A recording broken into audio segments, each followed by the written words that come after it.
of great importance to each and every one of us. Don't forget, we are doing all we can to make sure we build a better and a great Nigeria. And how do we do that? We do that by coming together to talk about pertinent issues in Nigeria and chart a course forward or a way forward in order to make this country great again. Welcome once again. My name is Mariam Ogunremi. I mean, from your earlier submission, you just acceded to the fact that Nigeria is not great. Because you said to make Nigeria great again. Yes, Is your country, Nigeria, not great? No, it's great. When Donald Trump came out, he said, "Let's make America great again." It's not as if America is not great, but it just felt like let's make it great again so that it will keep, growing. So Nigeria is great, but maybe the T in the great is missing. So there's a need for us to, find the T and add it to it and make Nigeria great again. Right. My name is Uzo Adizo. Welcome to Panorama. It's a pleasure being here. Of course, Panorama is segmented into the first segment of Panorama we'll call Issue of the Day. That will take about 1 hour or thereabout. Then we'll move over to the second segment of Panorama. We'll call that From the Pages. We'll take a look at the headlines from the various dailies and we'll unpack the headlines for you. Right, we're also live on Facebook, and so you can connect with us right there on Facebook, Splash FM 1067. Interact with us via the comment section on Facebook. Twitter is also available, right, Toby? So Twitter is available, Splash FM 1067, so you can connect with us right there also on Twitter. WhatsApp, 08175551067. That's our WhatsApp line. The studio lines would be unveiled later on the show so that you can, of course, be a part of the program this morning. All right, you heard it all from Uzo Adizo this morning. And there's something about Nigeria that we really need, not just Nigeria. I think there's something about Abeokuta, Ogun State that we really need to talk about, just like what happened at Enugada yesterday with our team going down. They heard about, someone being shot, and the team went down there to cover the incident and to also ask questions around. And it was so unfortunate that one of us got arrested yesterday. And it was it's quite crazy. And we just hope that things will get better security-wise. According to reports, police officers were chasing cultists and they started shooting. Was it the cultists or Yahoo boy? Well, because it's conflicting reports. I saw that they were chasing after an internet fraudster. I also saw, like you also said, cultists within that area. So I don't know, but like you said, they need to do better because in the pursuit of that person, whether it's a Yahoo boy, an internet fraudster, or a cultist, someone was shot. Yes, innocent child was shot, and it's just not so palatable. It's something that is quite. Well, I mean, you don't just open fire. You consider, and it's even in broad daylight. Right? Yes. So it's you don't in broad daylight, and you arrested someone that was even there to gather information, to talk to people, to talk to eyewitnesses, to talk to police officers about this. You arrested him, and while he was in your custody, you were abusing him, talking to him, telling him that, you will kill him and just dump him somewhere. How could you do that to someone, to an individual, a human being like you? And that is to show you how bad and how terrible security has gone in this country. The situation of insecurity, even when you are in security agents' nets, it means you're not even absolutely safe. You're not safe. We talk about police brutality, the high-handedness when it comes to the Nigerian police or even the Nigerian security forces. And this is just a clear case example of what we always talk about. And we hope things can get better. I mean, that's all we always say. We hope things can get better because it is rather sad, like you said, that these things keep happening. It's very unfortunate. It is. Okay, well, when we move into the second segment, we're likely to talk more on the situation or what happened at Enugada, very close to Lafianwa, yesterday during the day. But right now, let's go into the first segment of the program. Please stay tuned.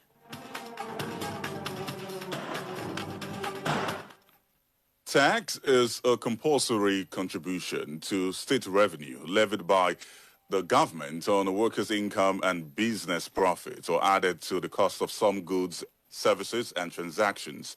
Tax collection is a fundamental way for countries to generate public revenues that make it possible to finance investment in human capital, infrastructure, and the provision of services for citizens and businesses. In 1943, Federal Inland Revenue Service (FIRS) was created. Before that time, its functions had been performed by the Inland Revenue Department of British West Africa. The Board of Inland Revenue was created in 1958, and the service gained autonomy with the passing of the FIRS Establishment Act 13 of 2007. According to the Act, FIRS is responsible for assessing, collecting, and accounting for tax and other revenues accruing to the federal government of Nigeria. It is also responsible for the regular investigation, enforcement, and prosecution of tax defaulters as provided by the law. This week, the House of Representatives passed for second reading a bill sponsored by Honorable Benjamin Kalu with the title A Bill for an Act to Establish the National Inspector General of Tax Crimes Commission to address revenue leakages emanating from non-payment and underpayment of taxes, irregularity in the assessment, reporting, and remittances of taxes to prevent and combat tax-related crimes, to plug all leakages in the tax administration system to ensure the protection of taxpayers' rights. Our issue of the day, such light is beamed on the FIRS duties and the duplicity of government agencies in Nigeria. And we have joining us live on the line this morning, Mr. Tunji Besson. He's a financial expert and, he's with us this morning. Good morning, Tunji. Morning, Miriam. Good morning, Uzo. Good morning, listeners. It's good to be here. All right. So, but let's get the conversation. Let's get into the conversation. We've mentioned some of the duties of FIRS, but we want you to give us, someone that is in the financial, sector, and you understand this even more than some of us. So we want you to give us in detail the duties of FIRS and how far have they performed, when it comes to these duties since 2007.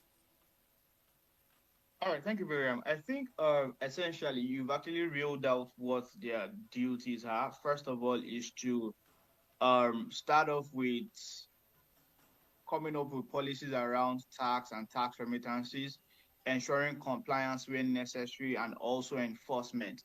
So, I mean, these are just the three broad duties of the FIRS. Coming up with policies, ensuring that everybody pays their taxes, what is due to who, and who pays what, every policy guiding remittance, levy, assessment of tax. That is on one hand. The other hand is to ensure enforcement, that people pay up as and when due, and also ensuring compliance with all the laid down regulations. So these are like the three broad functions of the service of the FIRS, right? And in terms of performance, I mean, creditably, right, I think FIRS has actually done so far so good. I mean, they've done well. We've seen how proactive they've been in terms of remittances and how much they've actually churned out in numbers in terms of their remittances and tax collection. And we've also seen how they've, as much as possible, tried to digitize the process, make it easier for people to ensure that taxes are paid, and also trying to create some sort of interconnectivity between all other agencies. So prior to, I think a couple of years back, about 2 or 3 years back, if you register a new company, you literally have to go back to FIRS to ensure that you get your tax identification number.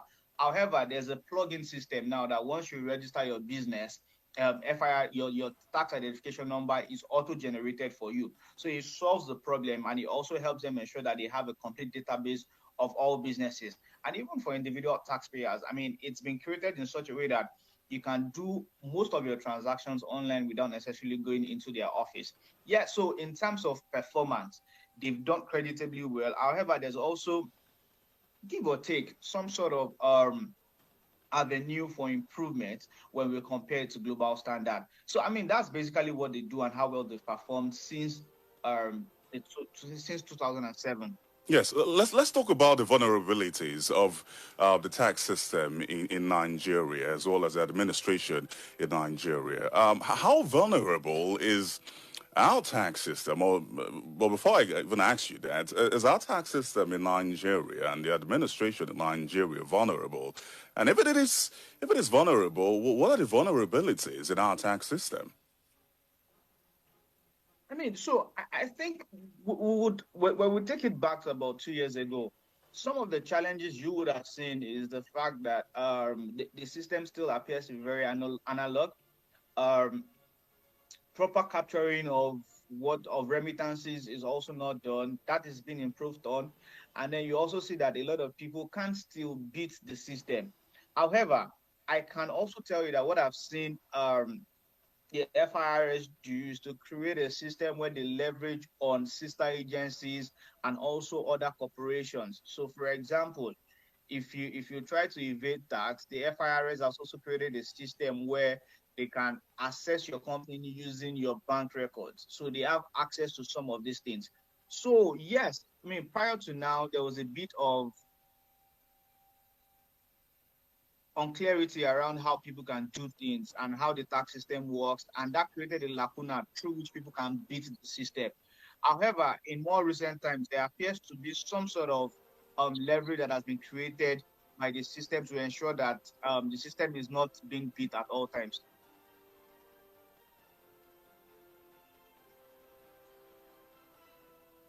I can hear you, Uzo. I can hear you, Uzo. Oh, okay, beautiful. Well, Yeah. let's now talk about the commission, the tax commission. That the Senate earlier proposed with the first bill being passed. Now the House of Representatives will have passed a second bill with the tax commission being created. What's your take about the tax commission? My honest take will be that, I mean, it's just the same thing we like to do in this country: duplicate agencies and create jobs for the boys. If you critically look at the functions of this new tax crimes commission that is being created, what it may look like is to largely do a bit of enforcement. However, if you take a deep dive into the duties of the FIRS, compliance and enforcement is also stated. So it begs the question: why create a separate commission when already what this commission will be doing is already entrenched in the services rendered by the FIRS? I mean, if you take a deep look, I mean, check through the functions of the FIRS. It includes collaborating with relevant ministries and agencies, review the tax regimes, and promote the application of tax revenues to stimulate economic activities in collaboration with relevant law enforcement agencies, carry out the examination and investigation with a view to enforcing compliance with the provisions of this act. There's also a place that states that they also collaborate with the Office of the Attorney General of the Federation to ensure compliance. So, liaise with the Office of the Attorney General of the Federation, all government security and law enforcement agencies, and such other financial supervisory institutions in the enforcement and eradication of tax-related offenses. So it begs the question: if all this has been entrenched in the act establishing the FIRS, why then are we looking at creating another agency? I see it as extreme duplication of agencies. All right. And give or take, right? It's just an opportunity for us to really do nothing. The questions we should be asking is, as FIRS been doing so well in terms of ensuring compliance and enforcement? If not, what should we be doing? Do we need to strengthen the agency? Do we need to create some sort of technical committee within the FIRS made up of security agencies and the Office of the Attorney General of the Federation to ensure prosecution? I mean, look at the relevant tax laws and say, okay, how do we ensure that tax evaders or tax defaulters are brought to book easily? I don't think the next and the most important thing to do is to create a tax crimes commission. I do not think so. All right. Tunji, I would like to ask you this question, and this is based on what you said earlier. Let's look at the issue of tax evasion in Nigeria. People have been talking about tax evasion. I know that there are times that government will give some companies, some multinationals, they are given maybe tax holiday or something or exemptions once in a while, but there are reports concerning multinationals evading tax. And this situation of tax evasion, people felt that FIRS is not supposed, they are supposed to be in charge and not allow things like this to happen. So some are coming from the angle, that since FIRS is not capable enough to monitor the issue of tax evasion. That's why the House of Representatives felt that there is need to come up with another commission that can manage that correctly. What do you think about this? So I do not think you cure a sickness with another sickness. If there's a problem with enforcement and compliance, I think the issue we should really be dealing with, right, is why. Why are we having that, right? Why are we having issues with compliance? Why are people beating the system to it? Creating another agency as a way doesn't solve any of our problem. Not in a bit, not at all. It doesn't. So when we check through this entire loophole that we are seeing, there some companies are evading tax, some people are not paying tax. If the FIRS has been able to identify this, I think the next most important thing is for an investigation to go on, relevant security agency, and then escalate to the office of the Attorney General of the Federation for prosecution.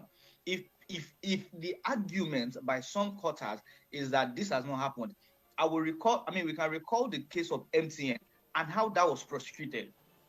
This shows that the FIRS has the capacity and the federal government has the capacity to investigate and prosecute tax evaders when they want to.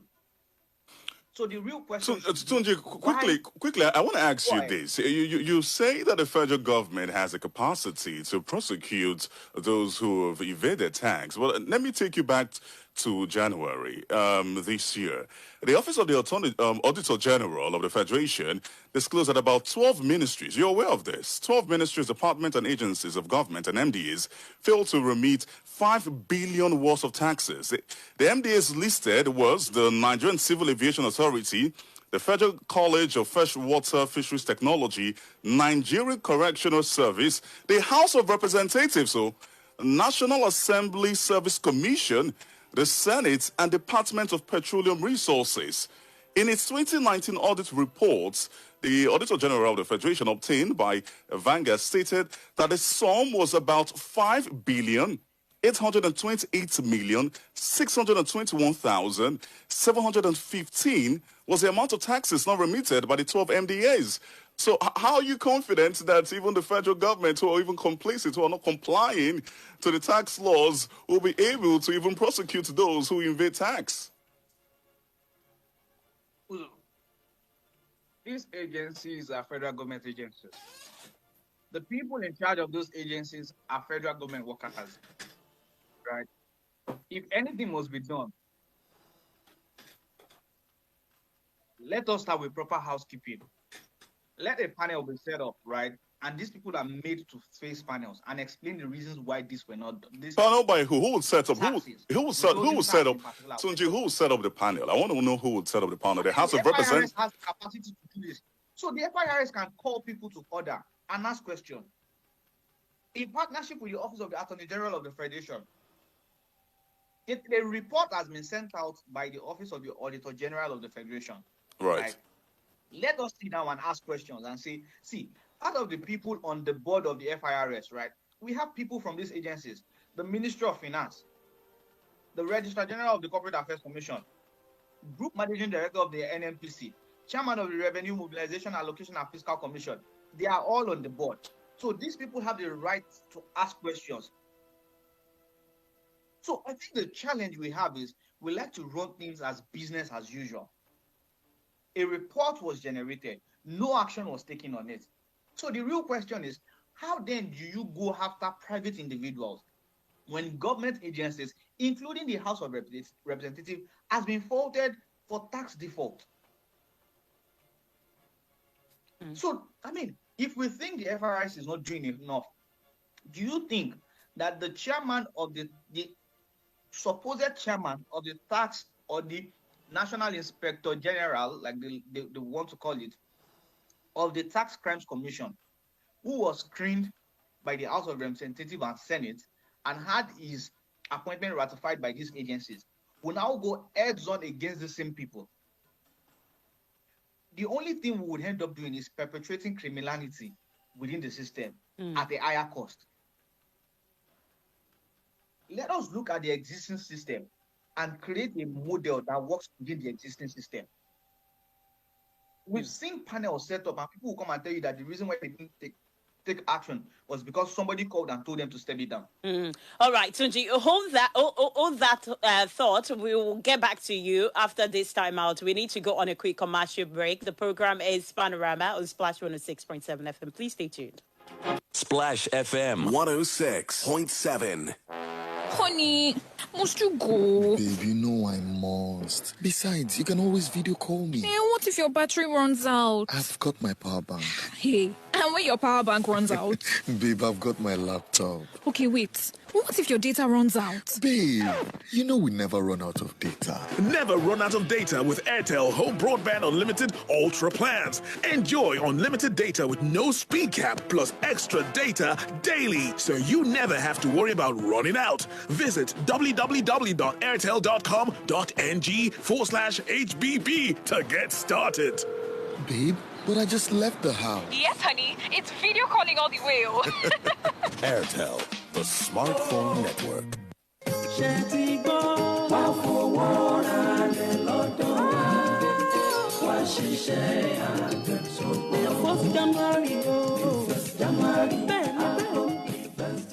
Ṣé oníṣẹ́ ọwọ́ ni ọ́, oníṣòwò àbí òṣìṣẹ́ ìjọba? Ìwọ náà ò ṣe darapọ̀ láti fi òní múra sílẹ̀ di ọjọ́ ọ̀la rẹ nítorí iléeṣẹ́ First January Agro Investment Limited wọ́n ti ṣetán láti bá ìwọ náà múra ọjọ́ ọ̀la rẹ sílẹ̀. Ìwọ ṣáà ti rí i dájú pé ó pẹ̀lú ọ̀kan nínú àwọn àgbẹ̀ tí wọ́n fẹ́ gbin igi ọ̀pẹ fún lóṣù September ọdún yìí. Éèkà kan ilẹ̀ 850,000 naira ni. Yàtọ̀ sí pé ìwọ ló ní éèkà kan yẹn. Igi ọ̀pẹ 100 ló máa wà lórí ẹ̀. Fún odindi ọdún 5 gbáko ni wàá fi máa gba ìdá 5 iye owó tí o fi gbin igi ọ̀pẹ ọ̀hún. Tó bá ti wá di ọdún kẹfà, wọ́n fa oko ọ̀pẹ éèkà kan rẹ lé ọ lọ́wọ́ lọ́dọọdún. Epo ìsebẹ̀ tí ọ̀pẹ yìí máa fún ẹ á tó 750 litres. Ó kéré tán wàá máa rí 450,000 naira lórí epo nìkan lọ́dọọdún. Pé 08165646535. Ìgbádùn ti yá. Ìgbádùn rẹpẹtẹ. Iléeṣẹ́ Educas Travels ló kó wa lọ sí ìlú ọba. Bóyá o. London là ń lọ lọ́wọ́ tá a wà yìí o. Àsìkò holiday. Ìgbádùn rẹpẹtẹ ni ó yẹ wá bá wa lọ. London Bliss ní tọ̀tẹ̀ yìí o. Iléeṣẹ́ Educas Travels kó wa lọ báyìí. Pẹ̀lú àwọn ìgbádùn lọ́lọ́kan òjọ̀kan. Iléeṣẹ́ Educas Travels and Tour. Ẹkú tí mo ti wá bẹ́ẹ̀. Wípé ìgbádùn tí yín ló jẹ wá lógún. Ìlú London là ń lọ báyìí. London Bliss. Ká lọ jẹ ìgbádùn. Àdéhùn àti àsọyédè máa wà. Hotel accommodation, visa, city tour, flight ticket, airport transfer. Gbogbo ẹ̀ ní Educas Travels and Tour. O lè lọ pẹ̀lú ẹbí rẹ. Bó ṣe wọ nìkan náà ló fẹ́ dá lọ. Wákàjọ rìnrìn àjò yìí tó máa lóyin ládùn láti Saturday 22nd sí Saturday 29 oṣù October ọdún 2022 yìí la fi máa rìnrìn àjò yìí. Fún ẹ̀kúnrẹ́rẹ́ àlàyé ẹ lè kàn sí ọ́fíìsì wa tó wà ní kìlómítà 1 Abetu Junction Abiola Way Abẹ́òkúta nípínlẹ̀ Ògùn. Telephone 09099977001 àti 07039301361. Ìgbádùn aláìlópin ní tọ̀tẹ̀ yìí ẹ jẹ́ ká jọ rìnrìn àjò. Hello. Àǹtí mi, ó ti ṣẹlẹ̀ o, ó ti wọlé. Dúró ná, ó ti lóyún àbí? Bẹ́ẹ̀ni o, mo ti lóyún. Olúwa ṣeun o. Rántí o, o gbọ́dọ̀ bẹ̀rẹ̀ ìtọ́jú oyún ní kíákíá nílé ìwòsàn ni o. Sọ fún wọn pé kí wọ́n fún ẹ ní nǹkan tí wọ́n ń pè ní sulfadoxine pyrimethamine tó bá ti tó àsìkò láti gbà á. Sulfadoxine pyrimethamine o lè pè ní SP. Ó ní oògùn ibà fáwọn aláboyún. Má fẹlẹ́ yìí ṣeré rárá o nítorí ọmọ tó wà nínú rẹ̀. Àrùn ibà ò ṣeé ṣeré o. Lẹ́yìn náà rí i dájú pé o sùn sínú àwọn apẹ̀fọn gbára láti dáàbò bo ara rẹ darapọ̀ mọ́ ìpolongo àrùn ibà pòfo bẹ̀rẹ̀ pẹ̀lú mi nílẹ̀ nàìjíríà ká lè jọ dẹ́kun àrùn ibà fún orílẹ̀-èdè nàìjíríà tí kò ní àrùn ibà kó ipa tirẹ̀ ìkéde yìí wá látọ̀dọ̀ ìjọba àpapọ̀ ilẹ̀ nàìjíríà pẹ̀lú àjọṣepọ̀ àwọn àjọ tó ń gbógun ti àrùn ibà. A wonderful morning starts with integrity. The integrity starts with you. Splash FM 106.7. Panorama. Panorama. Panorama. Panorama. Panorama. Panorama on Splash 106.7 FM.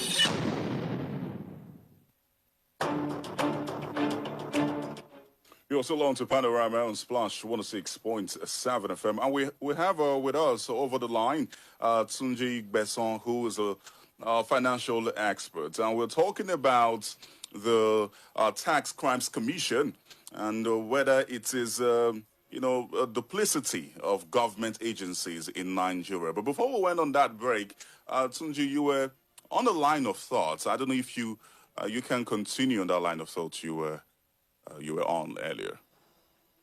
So I was trying to say that the challenge in itself is not in the agency. The challenge in itself is the effectiveness of the agency. If we create another tax crimes commission and we create a tax police, right? If this set of people are not properly educated and allowed the free will to carry out the activities, we will still be back to square one. There are cases, right? There are cases. We've seen the FIRS work when they want to work. And just like Uzo also mentioned, we've seen the limitations. When we have compelling evidences of tax evasion and everybody goes silent. I keep saying it. Government agencies are the most notorious. So this is just one part of it, tax evasion. Do you know that there have also been reports that some of these government agencies, ministries, departments, and agencies do not pay power bills and they have their lights disconnected? So it shows how problematic the system in itself is. But Sunji, if you take a look at what the points or the opinions put forward by Honorable Benjamin Kalu, according to him, it says some tax officials are colluding with citizens to underpay the federal government when it comes to payment of tax and all that. So he felt that if we have a tax, commission, we have the inspection and all that, this will be brought to the barest minimum, which means that we have some officials of FIRS that are, they are, according to him, he said they are unscrupulous staff and agents. So do you agree with him that having this commission will bring such a situation or will reduce the rottenness we have in FIRS? Because that's the stand. Miriam, Yoruba will say, Ori bibe ko ni ogun ori fifo. Cutting off the head is not the solution to headache, right? So starting up a new commission in no way solves the problem of unscrupulous elements within the system.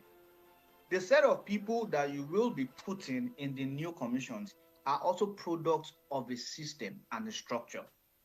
The problem we have as a nation is not the problem of agencies. It is a system and a structure in such a way that you bring people, right, from wherever and put them within a system and they still find themselves adjusting to the dictates of that system. So you want to set up a tax commission made up of people within the existing structure. Check up the board composition, people from the regular agencies, Ministry of Budget and Planning, Ministry of Finance, Revenue Allocation and Mobilization Agency. This same set of people are the ones coming to chair this same organization. So the question is, why are these people in this other agency and they are seeing the rot and they are doing nothing about it? What makes them think that coming on a new platform as well will make them more effective? We should stop disguising. We should address real issues. If he feels that there are people that are corrupt, put up a proper petition to the agency and call them to action. Pick out these people. and let there be stronger penalties. See, tax evasion is a very strong crime. It's a punishable offense by law. So if somebody is aiding and abetting and colluding, then the person should be made to face the law. The FIRS has the instrument of office to do this.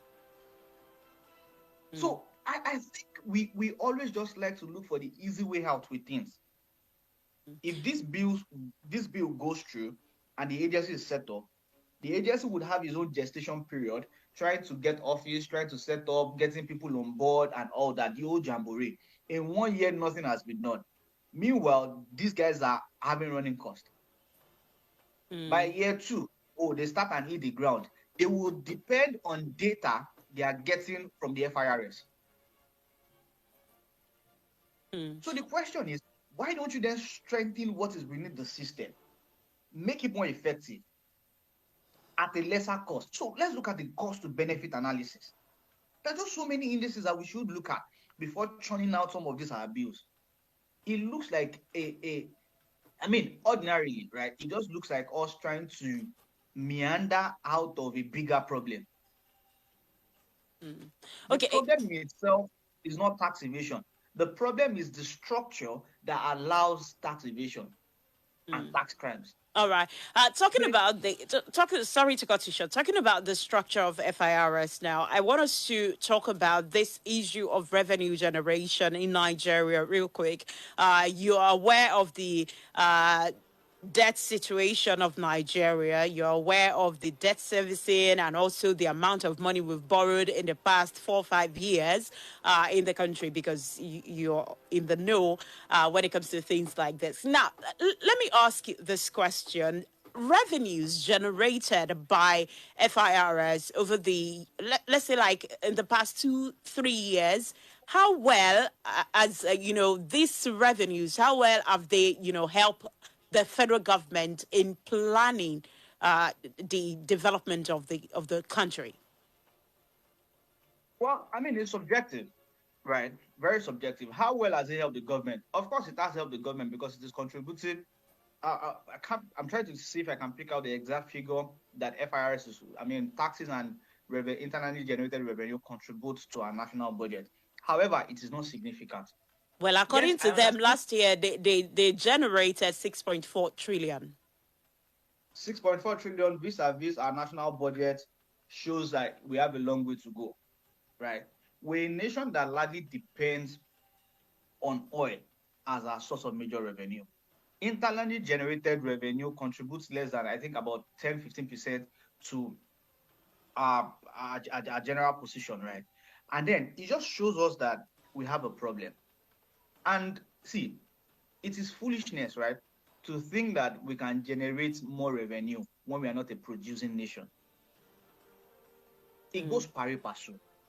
If we are producing enough, right, if there's a lot of economical activities, then we can charge more. But where we are not producing, when we have downtime in economic activities, right, there's nothing else to do. There's nothing else to do. So let's be very real with ourselves. Yes, we want a lot of. I've heard conversations, right, around, we should tax people more, we should do this more. But the real question is, who do you want to tax? Who exactly? The woman by the roadside that is really struggling to make ends meet, or the companies that are shutting down on a daily basis and packing their stuff out of the country. So if we must, right, expand what we are generating from internally generated revenue, then we must also push up the social infrastructure to ensure that there are a lot of economic activities, and then we can earn more money from these activities. People will always beat a system that they feel is not responsible to them. Okay, I want to come in now and talk about tax education and enlightenment. Sorry to take you back. I give you an example. An average man on the street might not know that taxpayers with an income of 30,000 naira or less are not required to file tax returns, right? And there are certain tax laws in Nigeria that the average man, the average individual on the streets has no clue about, right? So don't you think, well, the government, the House of Assembly, jumping the gun when they are thinking about or trying to establish the Tax Crimes Commission, are you not of the opinion that they should rather enlighten people on tax laws in order for them to be, more educated on it and, of course, do what is necessary? Uzo, I beg to differ. The role of the Tax Crimes Commission, right, should be enforcement. It is the role of the National Orientation Agency to educate people in partnership with the FIRS. When we have the National Orientation Agency and the Ministry of Information, Federal Ministry of Information, right, why do we now need another agency to be educating people? The reason why we have a lot of redundant agencies is because we've created duplications, multiple duplications. It is the role of National Orientation Agency to work in tandem with every other government agency to push out the agenda of the government. Ask yourself, I mean, there was a time we're seeing, posters, handbills, flyers from the educating people about this thing. What happened to 30 minutes on here talking about these things? What happened to doing a roadshow and educating the average person on the street on why it is important to pay tax and the different kind of tax that is accruable to them? I think, and I honestly maintain, that trying to push this responsibility away from the National Orientation Agency to a new commission is just a no-brainer. Because I mean, this is a country that its debt servicing ratio, vis-a-vis revenue ratio, debt to income ratio has already, I mean, we're already in a negative position, and yet we still want to create agencies when we have not even fully maximized and utilized the ones we. So I think education, tax education, and awareness, and tax literacy should be carried out by other agencies of the government, including the National Orientation Agency, and not a new commission. All right. So, Sunji, I want to ask you this question now before we open the studio lines for our callers to be a part of the program. And the question is now, are you suggesting that federal government, instead of creating a new agency, should reorganize the FIRS in a way that they will have, I'm asking this question now, in a way that they will have maybe the tax enforcement agents, group on that, the FIRS, then also some tax collectors and some other things in the same department, are not creating a new agency for inspection and enforcement? Yeah. Already in FIRS, right, there's a compliance unit and an enforcement unit. The real question should be, how strengthened and how powerful are these units? What makes up the people in this unit? See, let's critically examine the functions and the role of these units and put it down and say, okay, what we are trying to create, can we fuse it into this existing unit? And perhaps have people create a small team made up of relevant security. I mean, we see this thing happen in Ogun State. We see the enforcement unit of the Ogun State IRS move out with people from the Nigerian Police Force and other security agencies when they are going to enforce. If it is working at the state level without a tax crimes commission, then why are we creating one at the national level? The FIRS has a legal team that works with the Office of the Attorney General when it comes to prosecution. So what exactly, I mean, I've still not seen any convincing action that the Tax Crimes Commission will take. There's a group lead for enforcement support at the FIRS. There's a coordinating director, compliance support group at the FIRS. So what exactly are we now saying? Okay, it's time for us to open the studio lines 0704 400 to be a part of the program this morning. We are taking a look at the duties of FIRS and the duplicity of agencies in Nigerian government. 0704 400 0704 400 or you call 0817 555 0817 555 or 0705 050 Those are the numbers to call to be a part of the program this morning. Oh, we lost our call. Please do well to call us back. 0704 400 or you call 0817 555 or 0705 050 Hello, good morning. Hello, good morning. Good morning. What's your name and where are you calling from? Thank you, Flash. Alaji Yomito, good night, my name. I'm calling from Riakari Nolomori. All right, go ahead. What I want to do something this. The panel, I also called the analyst there this morning. I want them to play the role of stopping the bill because Nigeria belongs to all of us. We have too much duplication of agencies. 888 agencies in the federal government. And another reports are now saying we should merge them together. But they continue to create another one. I don't want us to listen the way you are educating number. To take action again, to that National Assembly, to stop the bill. It's enough, it's enough. This government, they are not ready, they are not listening unless we continue to be on their toes. That is the action. I want not only that way you educate us, the action against those at the National Assembly to stop the bill. We still have it. That's our destination, our government. Thank you very much. Thank you so much, Alaji, for your contribution. 0704 400 or you call 0817 555 or 0705 050 You can also join us on Facebook. We are live on Facebook. You can go to the comment section on Facebook and drop your comment right there. You can also drop your comment on WhatsApp 0817 555 That is our WhatsApp number this morning. And on Twitter, we are available on Twitter as well. Just make sure you use hashtag Panorama and Splash. The handle is at Splash FM 1067. And on Twitter, this message from Ambassador 013 is said, the same way our leaders created civil defense instead of empowering police, the same way they want to eliminate Okada riding, them brought into the system rather than developing our security architecture. Who are these guys serve?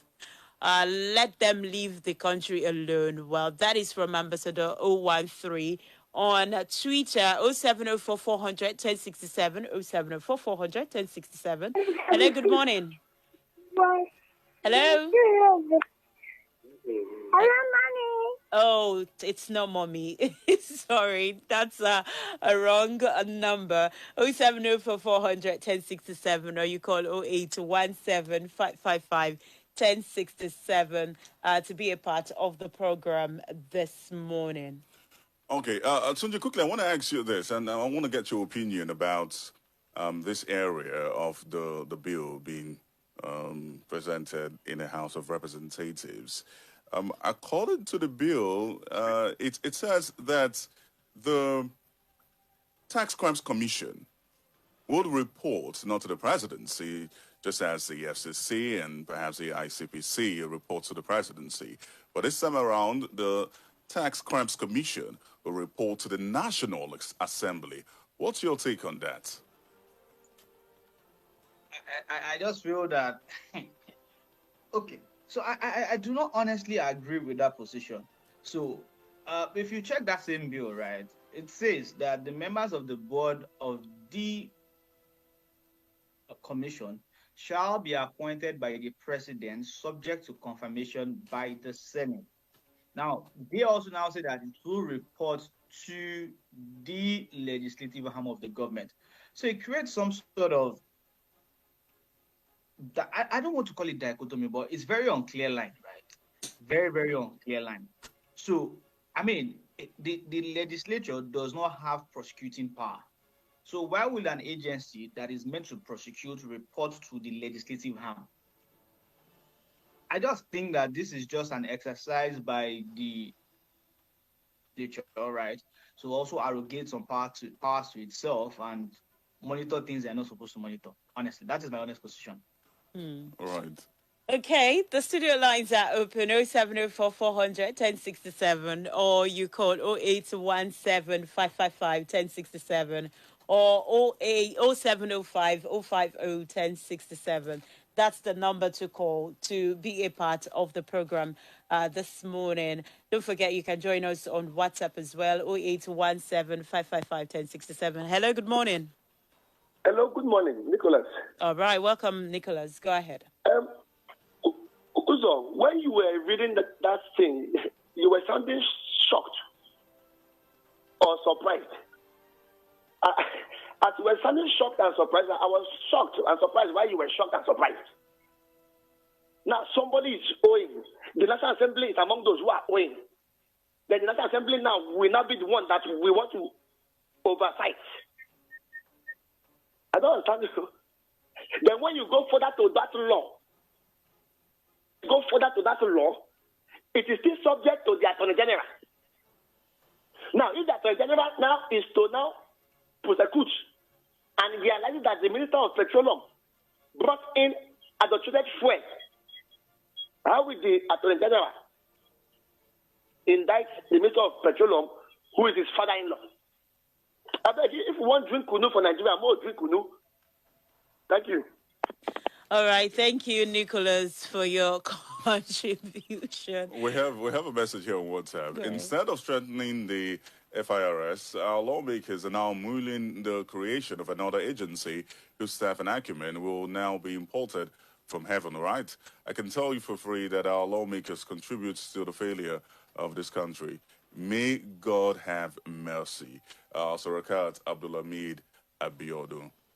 Saying that on WhatsApp. The WhatsApp line is still open, so you can send in your contributions via the WhatsApp line 0817 555 1067.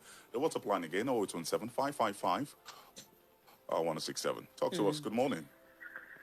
Hello, good morning. Good morning. What's your name and where are you calling from? Panorama. This is Dr. Logbon calling from Abeokuta. All right, go ahead. Yeah, well, the proposed Cyber Crime Commission, how is it going to be different from other commissions that have been set up by the various arms of government? You know, that have been, I don't want to say they are moribund, but they are like toothless dogs. You know, the ICPC, ESPC, and like an artist said, they all have eyes, they cannot see. Is it not going to be board of the same feather at the end of the day? You see, just trying to bring up issues, bring up various commissions here and there without particular clear terms, multiplying rules, and, you know, at the end of the day, cost of governance will still increase, and what the commission is set up to do or to obey, you know, is not going to happen. Nothing will come out of it.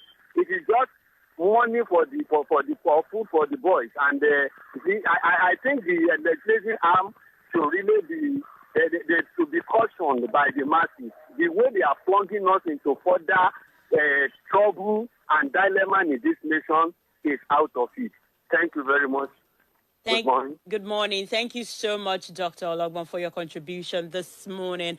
Let's see if we can sneak in one more call before we let Tunji go on the program this morning and before we move into the second segment of the program. 0704 400 1067. If you are just joining the program, we are talking about the duties of FIRS and also duplicity of agencies in Nigerian government. And this is based on the proposed bill by the House of Representatives. The bill has scaled first reading. It has been, it has been passed into the second reading, and the bill is talking about creating another commission. Okay. Yes, we have a message here from Dr. Dele Akimbode. Good morning, Splash. Nigeria does not need any tax crime commission. Let the compliance unit of FIRS be strengthened. it's another job for the boys. Very soon, we would have Electoral Crime Commission, Road Traffic Crime Commission, Education Crime Commission, etc. Let government provide the basic infrastructures. Okay, we lost that one. Oh, we lost it. So sorry. Please call us back. Okay, let government provide the basic infrastructures to improve the ease of doing business so that government can have the moral strength to improve tax base without increasing the rate and get more revenue. That's coming from Dr. Daly Kimbode. Okay. All right. But before we go, real quick, let's say a big thank you because we need to go on a commercial break. But let's say a big thank you to Tunji Beso for joining us this morning. Thank you so much. Thank you very much, Miriam. Thank you, Uzan. Thank you, listeners. All right. Well, that was Tunji Beso, a financial expert joining us this morning on the program via Google Meet, just opening up the whole thing to us and giving us a broader and wider perspective into our discussion this morning. So we'll go on a quick break. When we come back, we'll check out your messages on social media and also move into the second segment that we call From the Pages. Please stay with us. We're not going to cuss at you. We're not going to yell at you. We're just going to give you the best of information and entertainment that everyone can agree on. Splash FM 106.7.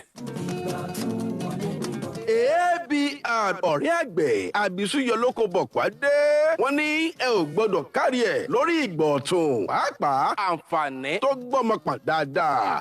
Ilẹ̀ oko mo lọ́gẹ̀dẹ̀ orílẹ̀ ìlúgùn ọlọ́run dá 25,000 ní plọ̀tì báyìí. Ẹ ra plọ̀tì mẹ́ta kẹ́ ẹ gba ìdajì sí i. Wọ́n sì jẹ́ éèkà lẹ́ra ẹ gba plọ̀tì kan sí i. Ilẹ̀ àgbẹ̀ kọ́bapá alábàtà ọ̀pẹ́jì 30,000 per plot. Bẹ́ẹ̀ bára plọ̀tì mẹ́ta ìdajì lẹ́gbà sí i. Wọ́n sì jẹ́ éèkà lẹ́ra ẹ ó gbòdìdì kan sí i. Àwọn onírà ti wà ńlẹ̀ láti ra èrè oko yín 39 NTA Road Ọ̀gbẹ̀ Abẹ́òkúta 08033706236 08033706236 ABR ọ̀rẹ́ àgbẹ̀ àbísúyọ lóko bọ̀kọ̀ ìgbọ̀tún fáwọn àgbẹ̀. Ọjọ́ 21 oṣù tá a wà yìí làǹfààní yóò pin.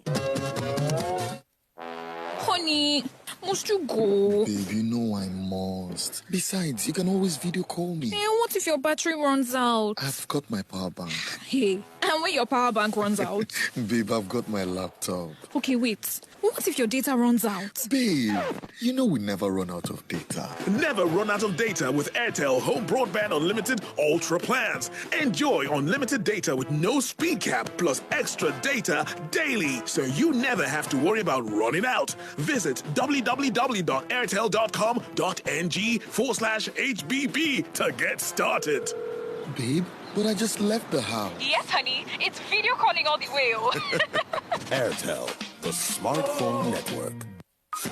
Ọ̀yá lágbolé aláyọ̀ torí pé eléyìí gangan adùn ní níléeṣẹ́ Atlantic Estate and Homes Limited lórí àwọn ilẹ̀ wọn. Ilẹ̀ onígangan àti ilẹ̀ ìyànàgún pati randa 150,000 ní. Ilẹ̀ ń bẹ ní òbúrò àwòwò àti ẹ̀yìn Ecogas lólómore. Akíjọ́lé làlà ládìrín extension. Èyíkéyìí nínú àwọn ilẹ̀ tẹ́ bàtà ọ̀dọ̀ wọn ẹ ti láǹfààní láti gba ọ̀kadà bẹ́ẹ̀ sì ń lé oko wọn. Alábàtẹ́rinlẹ̀ ìṣìhún mọ́lọ́gẹ̀dẹ̀ kọba pẹ́ ìṣàgọ́ orílẹ̀ ọba dá oko pàkùdé 30,000 làwọn ilẹ̀ yìí ẹ bára plọ̀tì mẹ́ta ẹ ti láǹfààní sí ìdajì. Ó jẹ́ ékalera òdìlẹ́ gbàsè àwọn onírà ti wà ńlẹ̀ tí wọ́n ṣe àlàyé tàbí báyìí rà lórí rẹ̀ tó bá ilé oko yín mu kẹsà máa gba rìsíìtì torí pé ẹni márùn ọ̀tọ̀ọ̀tọ̀ tó bá ti ra ilé oko wọn ní ò láǹfààní láti gba ọ̀kadà 30 ilé ẹjọ́ lónìí bú Lagos Abẹ́òkúta expressway lọ́nà tó lọ sí Biuri láfihàn Abẹ́òkúta Ògùn state 08138454500 08138454500. Ọjọ́ 21 oṣù tá a wà yìí làǹfààní yóò pin. Mo ti donílẹ̀ mo ti dà láyọ̀.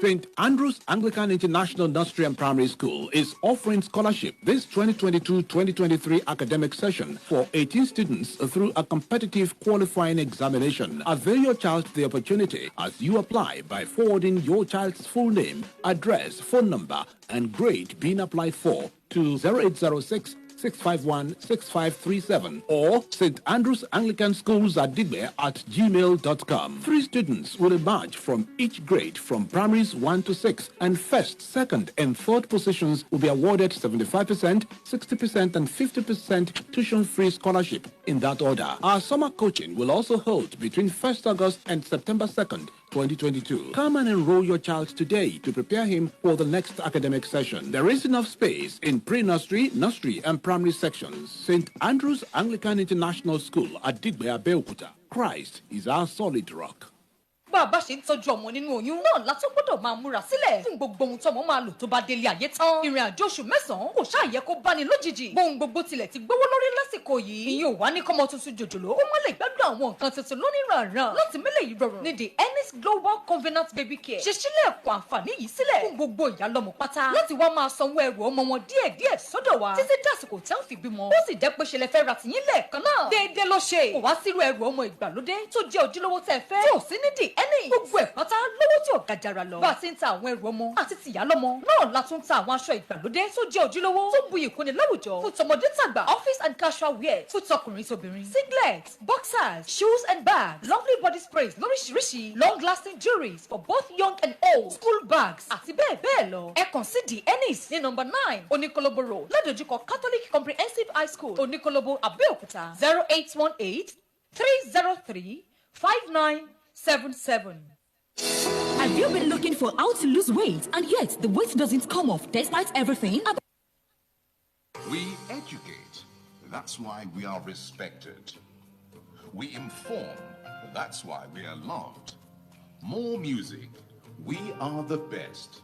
The Integrity Station. Splash, splash. 106.7. Panorama. Panorama. Panorama. Panorama. Panorama. Panorama on Splash 106.7 FM.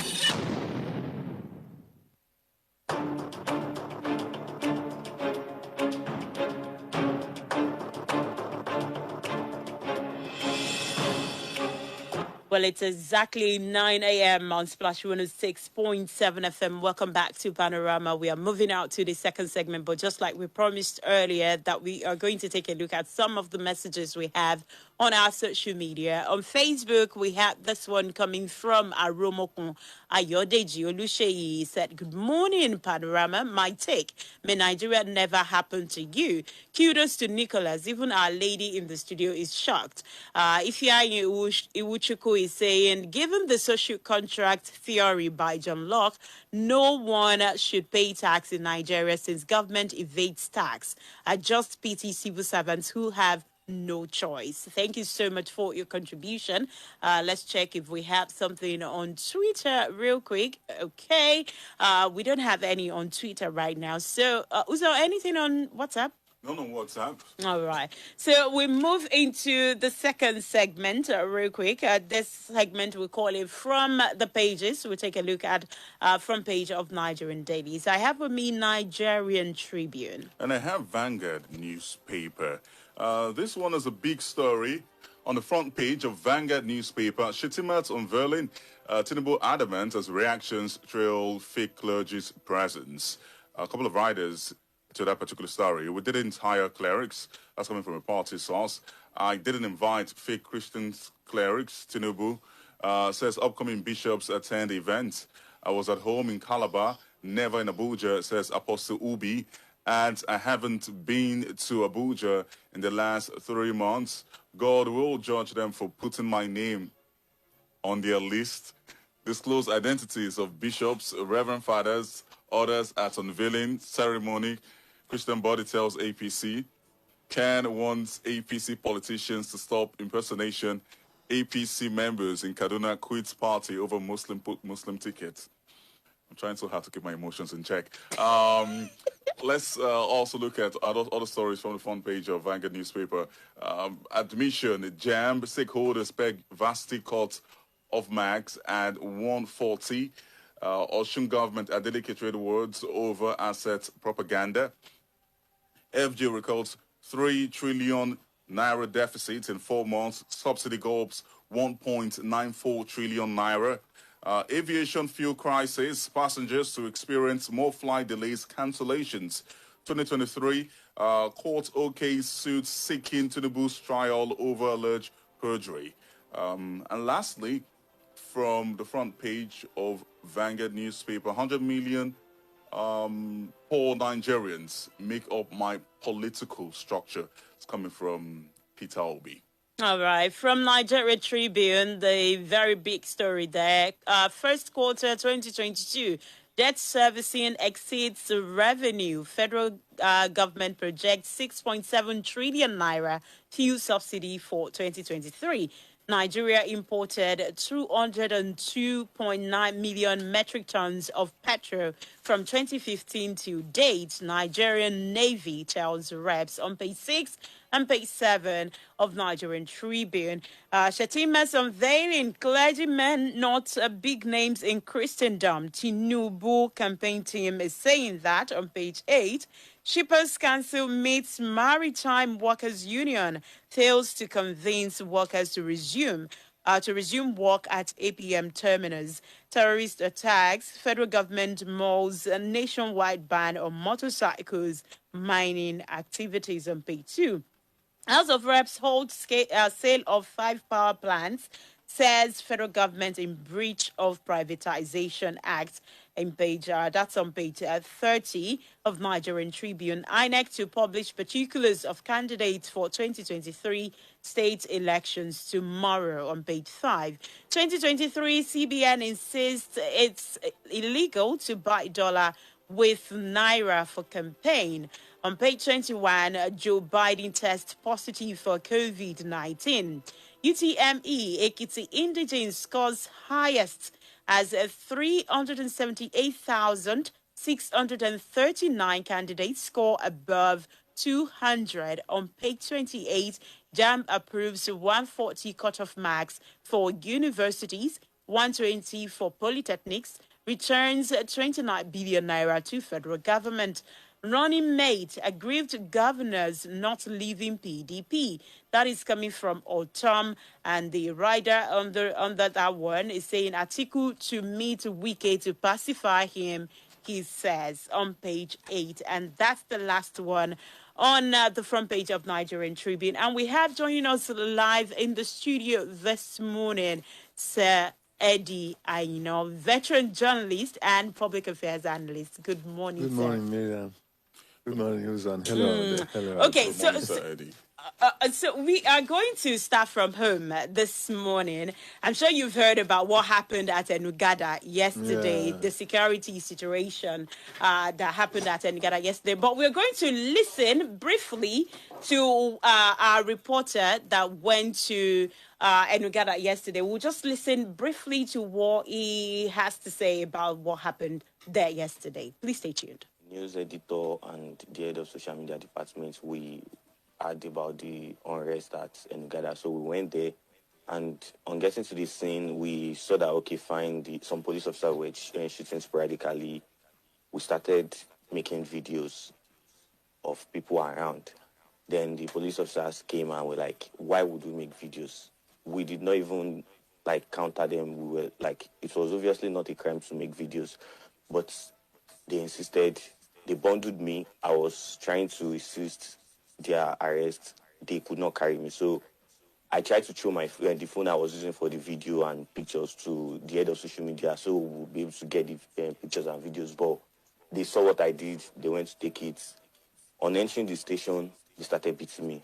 They said I have to open the phones so that they will delete the videos.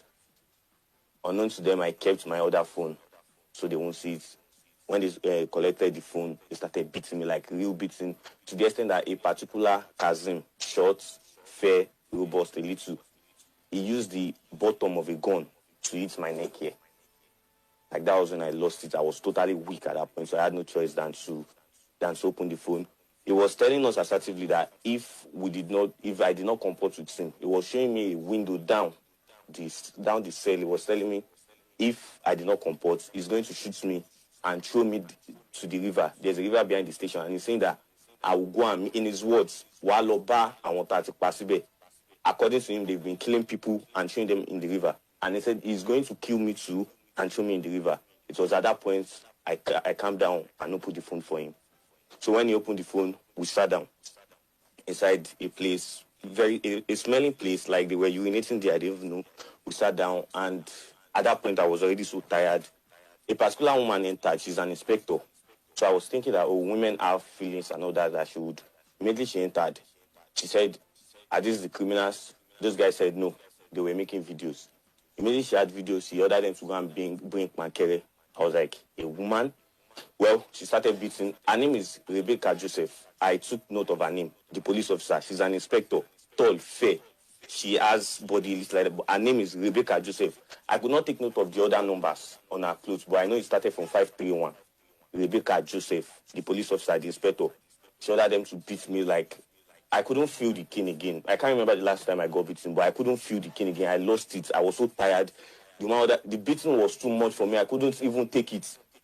The other Kasim came again. All right, that is one of our reporters that was actually at Enigada yesterday, and you heard his report. It's quite a long one, but we just had to stop there because of our time. Sir Eddy, you heard everything that happened. Some of the things that he told us, and this is something done by security officials right in their custody, where you feel you should be secured, where people feel that you should, as a citizen of Nigeria, you should be protected because they are being paid by your tax. It is, you are a taxpayer and they are getting from that tax that you are paying the federal government, and they are supposed to protect you, your life, and also your property. But just imagine what happened. Okay. Miriam, you are expecting too much from the Nigerian situation.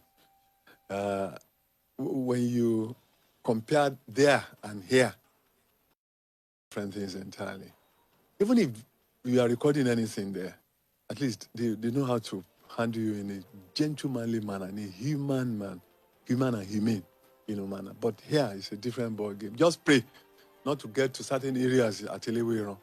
Just pray, whoever you are, whatever you are, just pray not to get there. Because it can be very terrifying. It can be very, very dehumanizing, very depersonalizing, and there's no way to describe. Because if somebody is recording, you can imagine using pankere to beat people, or using the butt of the gun, to hit somebody's neck, and they find out they will even, and if anything happens, they will deny it, because more often than not, you don't get them, to talk through. It's so sad. And if you look at it critically, that has been the system there. In fact, that was the reason why they decided to remove the force. Nigerian police used to be Nigerian police force. But at a point in time, the National Assembly decided to remove the force. Maybe to an appreciable extent, you can win them off this brutality. But it's just not happening. So, which means they are still there where we are. Where we were and where we are, the name hasn't done anything. And that's the reason why extrajudicial killing is rife in the country. I recall Dele Udo, an athlete, came from America. A Nigerian athlete, came from America, was traveling to his hometown. The police officer wanted 20 naira. But very strange to Dele Udo because, must I give you a bribe? It's not happening where I reside. They shot him. And so many drivers have been killed. Over 50 naira, 20 naira. They can't deny it. And that's the saddest part of it, that in Nigeria, you have police officers, especially in the hierarchy. The hierarchy is okay, to an appreciable extent. But down the line, the other ranks, pray not to fall into their hands. And that's the reason. What happened yesterday? You're referring to the lady that was shot. Oh, it's been everywhere. Recall, in Ilaro, around January this year, customs officers shot a 2-year-old boy. And what was the argument? They were chasing a man who they allegedly had rice in his kitty. And they started running after the person, and eventually they shot him, and they shot a small girl, 2-year-old girl. The guy died, they shot her at the pit. And that was why sometimes this year too, the National Assembly members, especially House of Representatives, had come out to warn security agencies against extrajudicial killing. What is extrajudicial killing? When you just shoot people at will without, yes, the government says, the constitution says, you are free, you are free to own your life. And your life can be taken, provided there has been a you underwent judicial treatment, that you have been found guilty. And even in developed countries, despite the fact that we say, okay, must death sentence be upheld, some countries still uphold it. America, Britain, and some other countries. But some other countries believe that, yes, you don't have to kill people. Yes, despite the fact that the person must have killed somebody, just rehabilitate him and all that. But it still holds sway. So I'm not surprised at all that this thing happened, yes, but it's been everywhere. Customs officers around the Laro, all those border posts. And under the guise of chasing a smuggler, is it not better to even allow the smuggler to go rather than take people's life? And don't they have rule of engagement? I'm right, sure, because I was about to mention that. You don't open fire when you know that it's going to threaten people around. And because you are shooting to a place where there is concentration of human beings. So their rule of engagement does not permit it. It was even in broad daylight. In the broad daylight. And you can imagine what will have happened in the night. In fact, more often than not, Nigerians get eliminated just like that. Stray bullets. Why must you stray bullet anybody? I mean, there are, you can, that's the reason why we've been talking about CCTV. Elsewhere, even if you are chasing, they said they were chasing cultists or whatever, even if you are chasing cultists or a Yahoo member or anybody, even an armed robber, you see, when there is a CCTV, they know, they have officers in strategic position along that line. So the CCTV will cover it, and eventually they will get the person, rather than kill people extrajudicially. It's so sad. And you interrogate that law that says, yes, even customs officers can go to any market, and pack all the allegedly, small goods. I'm sure you heard the part where he said one of the police officers told him that I'll kill you and throw you into the river. No, that's I mean, it's not surprising at all. It's not surprising at all. Look, we are heirs to a colonial administration, which the military took over from, and the military intervention in Nigeria it's been hard. Colonial masters, they just want, if they want your goods, your whatever, they imposed hardship on people, hardship in the area of economy, hardship in the area of governance. I mean, we read so many, even in the history of Abeokuta, and you find Yoruba, and you find out that there were killings everywhere, because they had the guns and they believed that they had the power. And so we now had successor regimes, the civilian successor regimes, who behave the same way. And that's the reason why a governor will say, I mean, with immediate effect, go and get him, go and do this, go and do that, without subjecting it to the rule of law. I mean, this is not a military regime. Even when you are in a military regime, there is supposed to be some measure of humanity in you. I mean, this one is absurd. I'm sure they didn't even know your reporter, Oh, when they got to know, when they were called, because they had to call their bosses, and they were called. When they got the call, they said, "Oh, we are so sorry. Why didn't you tell us that you're a journalist? We are so sorry, sir. Sorry, sir, for what we did to you." Must he be a journalist before you don't brutalize him? Because it has happened to reporters at AIT when they would take their cameras, smash it on the ground and all that. And in the final analysis, what they will tell you is, we'll buy you another camera. We are sorry. It's, our colleagues, who did it or whatever. When there is evidence that they actually did it. And forgetting the fact that the media is the middle. It's in the middle between them and the government. I mean, we've been given that role, Section 22 of the Constitution, to uphold the accountability of the government to the people. I mean, somebody mentioned the social contract. Yes. Hobbes and all the rest of them. Jeremy Bentham. They're there because all of us cannot be in government. And so that's the reason why we release our powers, our sovereignty, so certain people, to rule on our behalf and take care of us, not to brutalize us. But that's what you're having. let's get Sad. let's get into the headlines from the dailies. We'll start with this one. The big story on Vagan newspaper: Shetima's unveiling Tinubu's adamant as reactions through fake clergy's presence. I quickly want to get your take on this. Yeah. Tinubu has said, well, he didn't hire any fake Christian clerics. Of course, the Christian Association of Nigeria have also distanced themselves from the clerics who were present at the unveiling of Shetima. What's your take on all of this? I'm just surprised that Nigerians are taking this thing to this level. Why Nigerians are surprised over it? Yes, ethically is wrong. I mean, if indeed it happened, and we have seen it that it happened. But you cannot ascertain that caliber of people who are there because they are wearing cassock or whatever. But the reason I'm not surprised is the fact that the politicians are Machiavellian in nature. And go and read Machiavellian's 16 rule of power. You cannot outshine your boss, and the end justifies the means. Let's look at those. At least the end justifies the means. To the average politician, it's winner takes all. The end justifies the means, in the sense that whatever strategy you use to get to your destination is allowed, whether it is rough, whether it is unethical, whether it is ethical, or whatever.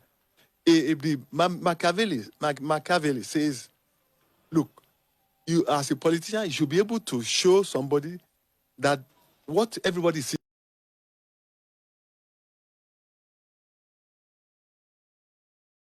I'm not surprised, because whether you are in government or you are in politics, they do the same thing.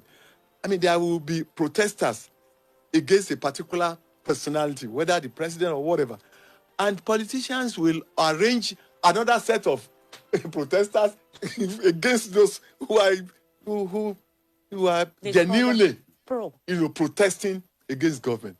You hardly find this elsewhere. That is the character of politicians.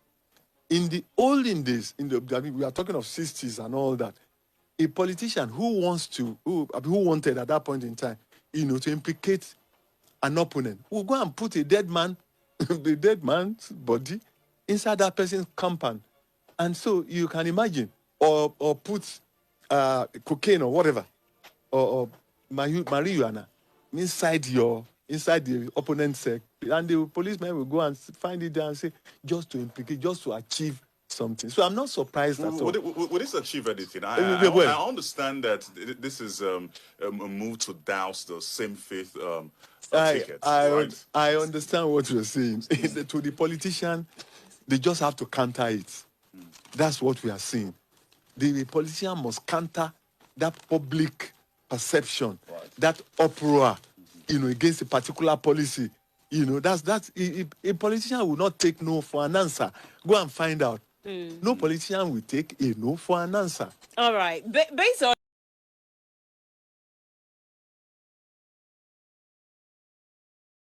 we got a call from the public relations officer of the Ogun State Command of Police, and he's on the line. He said he would like to be a part of the program. Hello, good morning. Good morning. Welcome to the program. Thank you for coming on the program. So, any update about what happened at Enigada yesterday?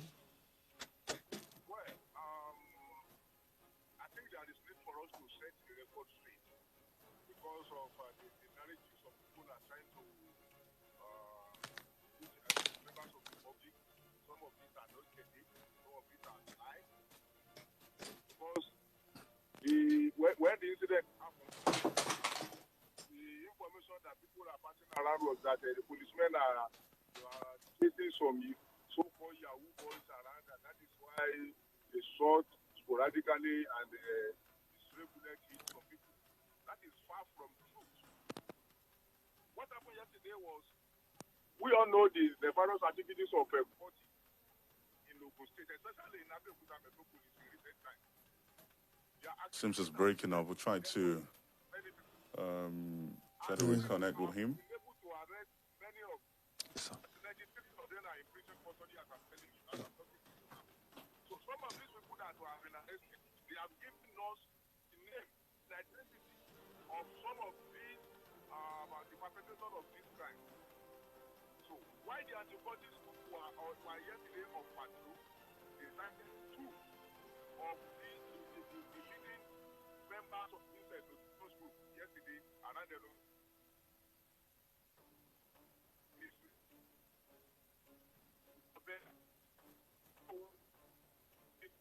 Hello. Your line is breaking up. Hello.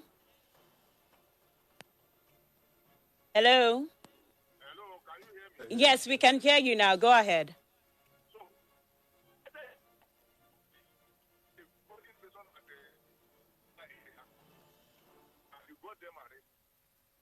Unknown to them that some of their group members, they are somewhere around that place. They came out and they attacked the policemen. The sergeant was macheted in the head. This sergeant is still lying critically in the hospital as of now. They rescued the other one that is popularly known as Abu Pobega. They successfully rescued him. But the police were able to hold on to the other one, known as Slim Cash. That one is still with us now. So where people now got the information that they were running after Yahoo boys is what is strange to me. All right. Real quick, we would like to ask you: did your people they shoot at the cultists? Was there a gunfight between your people and the cultists that they went to arrest? Like I've told you, they were attacked.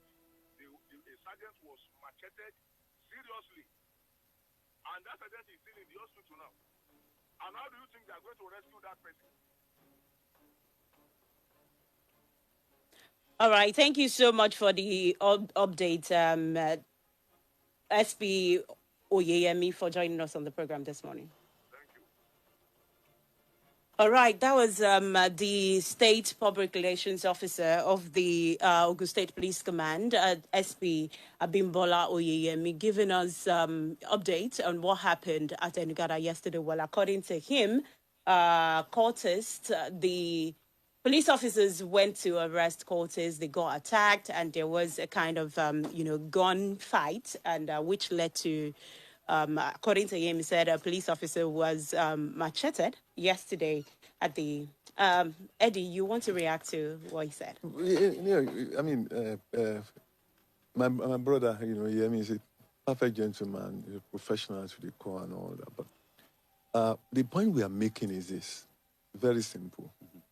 It's shooting where you have a large crowd presence. It's not acceptable, and it's not even only police. It happens even military, NCDC, the customs, and I've cited 2 examples of customs. In fact, it got to a point last year. The National Assembly, this year, National Assembly, House of Representatives, made an outcry. Say, look, the security agencies must stop extrajudicial killing. I mean, they felt that bad. But Eddie, it's good you mentioned this, because I recall, was it last year as well, whilst they were trying to clear people, a crowd, the House of Representatives, one of his orderlies shot at a crowd, and one of them unfortunately died. So is it a reach from this same House of Representatives, Femi Gbajabiamila, the Speaker of the House of Representatives, to come out and now say, well, the rules of engagement of the Nigerian police should be amended or should be revisited? What they are saying is issues extrajudicial killing should stop because of the preponderance of it. It's the preponderance of it that actually made the House of Reps to call, to alert everybody to it, especially the security. In fact, they didn't even mention the police alone. They mentioned the customs, they mentioned police, mentioned military, mentioned SCDC, mentioned Navy. Because, I mean, it happens. Look at, there was an instance in Lagos early in the morning, 3 years or 4 years ago, or more than that, when a naval officer, shot a lady. So it happens. I mean, some people feel when they have the guns, they can. I mean, they feel yes, annoyed. They feel when you, who are you? And that's what we're talking about. Well, some people would say that there is need for us to say, God, God help us or God protect us, even when we have security Yeah. officers in the country.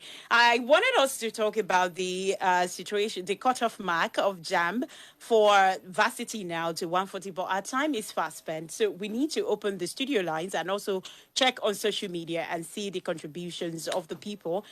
Maybe we'll talk about, you want to say Yes, something just about to, it? yes. I mean, what is disturbing about it is the court colleges of education, they reduce it to 120 or 200. 200. I mean, you can imagine. And those are people who are supposed to teach our children. Elsewhere, in Nordic countries, Sweden, Switzerland, and all the rest of them, in fact, professors teach at, at that level. And so, at primary level, you see, because when you bring them up young, you get the best out of them.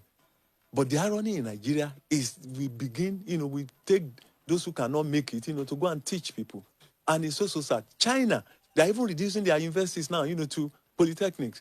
And that's the reason why they make phones, touch, and all the rest of In fact, most of the things we use in our houses, and no house in Nigeria will tell you it doesn't have an imprimatur of China. And that has to do with technology. But we are doing the opposite here in Nigeria. We're not getting it. All right, let's get to social media. I wish we have all the time in the world to talk about this situation, but we don't have much time. Let's see who this person is. Hello, good morning. Hello, good morning, Megan. What's your name and where are you calling from? Timothy from Liverpool. All right, make it short. 1 minute. Okay, please.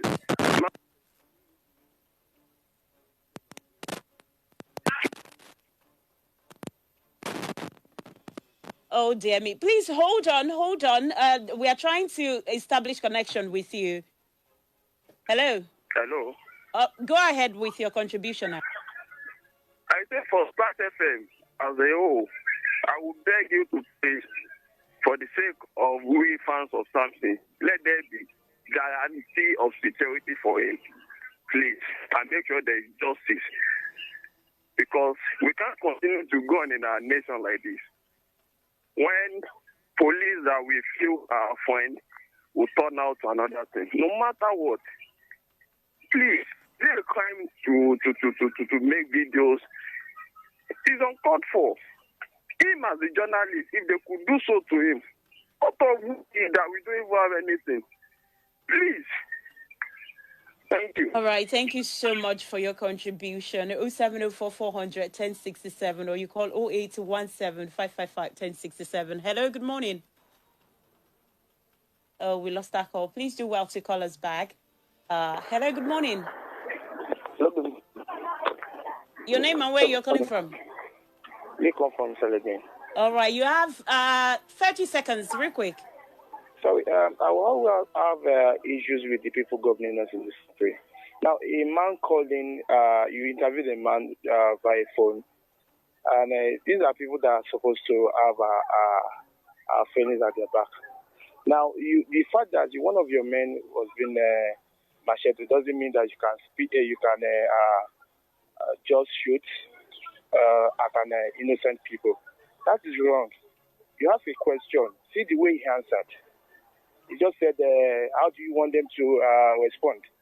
It's not good enough. Please, justice must be served for that guy over there. All right. Thank you so much for your contribution. But let's check on social media real quick. Kushimo Yusuf Olatunji on Facebook is saying that is how some police stations behave, including Oketoku and Aregbe. Every Ogun State youth below age 30 using an iPhone is a criminal. What is this state turning into? Thank you so much, Kushimo Yusuf, for your contribution.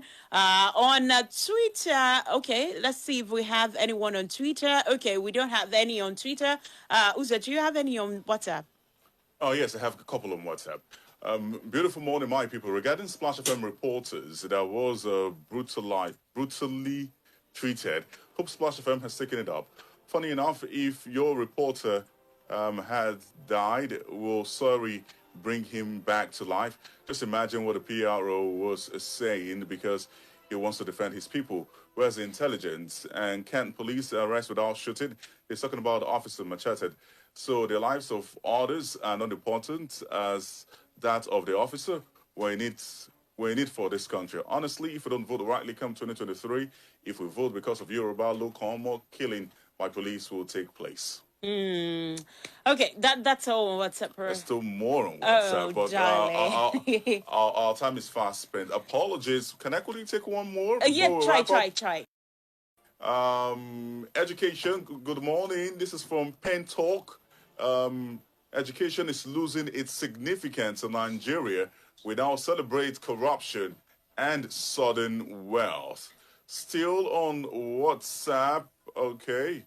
Hello, Splash. Kindly ask the PPRO that has the IGP not banned the police officers from wearing mufti or native clothes while performing the operation. Because from what I saw on your Facebook page, these officers were wearing native clothes. Why is the PPRO not addressing the brutality of your journalists? I mean, the person in the studio is not a police officer, right? So if you think the person in the studio... No, it's not the person in the studio. We connected with him via the phone line. So all right. He's not a police officer. We have to wrap up now. Yes, apologies that we can't take all your messages. And the calls, dear me. And thank you so much for your concern about our reporter that got brutalized yesterday. We really appreciate you.